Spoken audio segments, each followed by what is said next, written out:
Hi guys, and welcome back to another episode of Questions with Connie. And I'm gonna do another Movie Talk Monday. Action. So, I actually wanted to talk to you guys about the First Omen.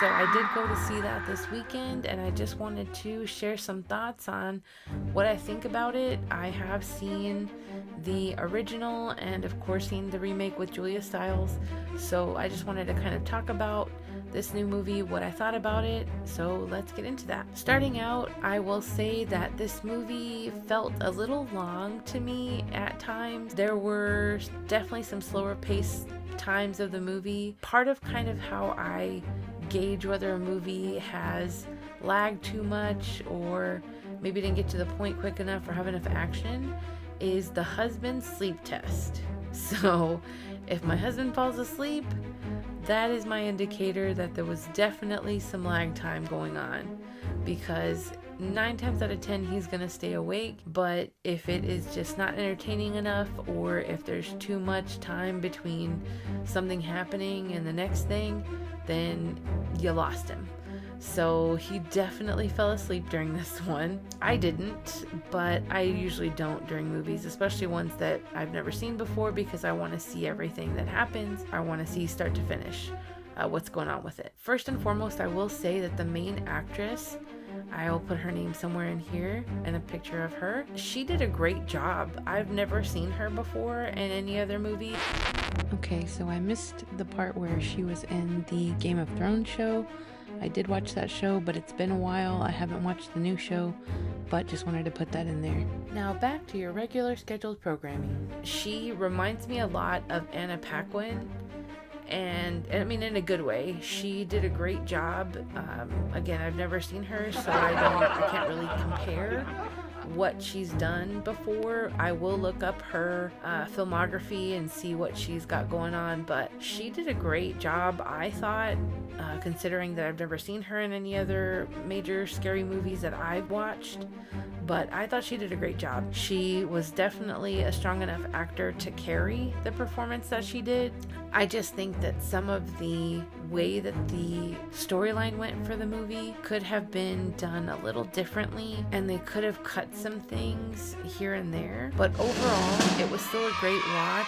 Still definitely had some scary times in it. There definitely was a moment that I think everyone, once they see it, will agree is a little weird. And it's this part, and I won't say what character or who, because I don't want to spoil it, but there's a character that exits a vehicle and they're having this semi-possessed moment, I guess, but it's not really fully explained. They're having this kind of seizure-like possession thing going on, but it lasts a little too long, to the point that you're sitting there kind of thinking, okay, get on with it, like what else is happening from here? And I may be the only one who feels that way. I don't know. If you watch this movie and you see this scene that I'm talking about and you agree, comment below, let me know, because yeah, that scene was just a little weird to me. But also, I'm sure that, and I've mentioned this in other videos, that when it comes to horror movies, there's always going to be triggers. There's going to be things that make you feel uncomfortable, creeped out, all of those things. And that's with intent, because that's kind of what the horror genre is, right? It's meant to make you feel uncomfortable, scared, all of those feelings. Well, they absolutely accomplished that with the First Omen, for sure. Because there are some scenes that made me go, ugh, and not want to look at the screen. Yeah, I mean, they definitely did a great job on telling the story and getting to where the original Omen picks up. So I did appreciate that part of it. I just feel that they could have done better with the continuity of the storyline and maybe cutting some of the fat when it comes to the slower parts, because it just didn't really have the same level of energy that most scary movies do. And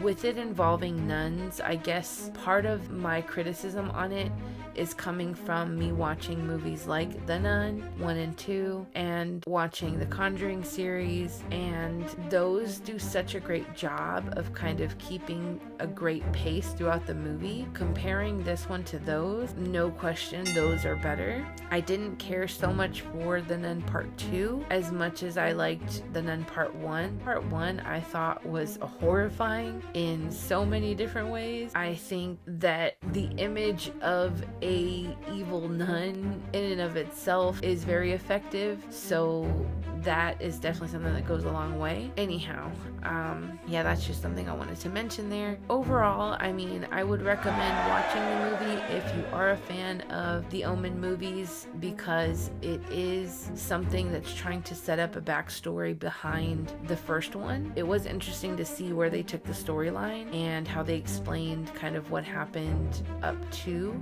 that portion of it. I just don't know that this really was necessary. After watching it, I just don't really feel like it added anything to the first one, and because it wasn't all that action filled or wasn't really good standalone, I wouldn't really recommend seeing it in theaters. I would say that it's kind of one of those, just wait till it comes out at home, because it lacked, in my opinion, enough to warrant seeing it in theaters. Because for me, to see a movie in theaters, I want to be engaged throughout that movie, and then I want to leave the theater thinking, man, I have to buy that movie when it comes out. And for this one, that did not happen. For this one, I was like, it was okay, it wasn't bad.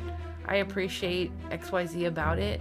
However, when it comes to rating, 1 out of 10, 1 being I hated it, I will never ever watch that again, and 10 being I loved it so much that I'm gonna buy it and I will rewatch it multiple times a year, even though it's not scary movie time of year, I would give it between a 5 and a 6. Just because, so maybe a 5.5. Because again, there are aspects I appreciate about it, but there are some parts that just, to me, didn't make sense, or were in there but just never really explained or didn't really add anything to the storyline. So for those reasons, I just feel like it fell a little flat for me. But by all means, support whatever movie you want to, whatever actor you want to. If you want to go and see it and you think I'm full of hot air, that's okay. Horror movies are something I enjoy watching, so that's why I want to do these reviews, because I like to hear reviews.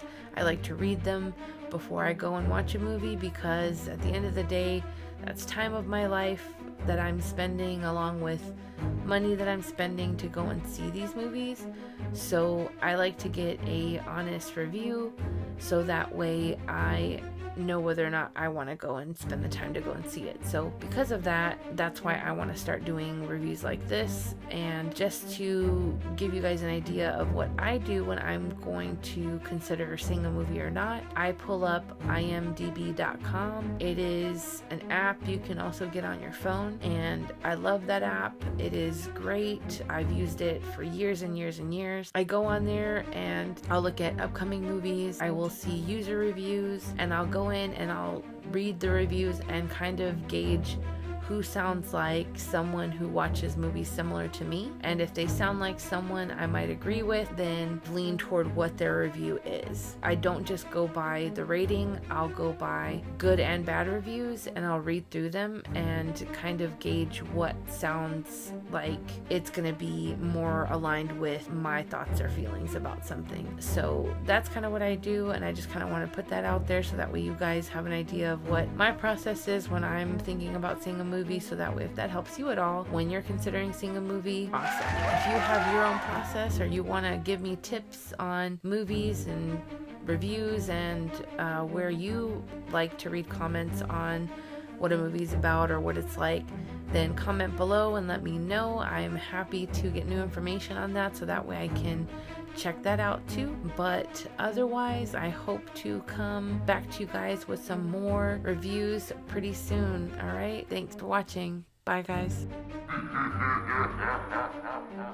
Thanks again so much for watching, guys. If you haven't already, hit that subscribe and notification bell to make sure you get notified anytime I post new videos.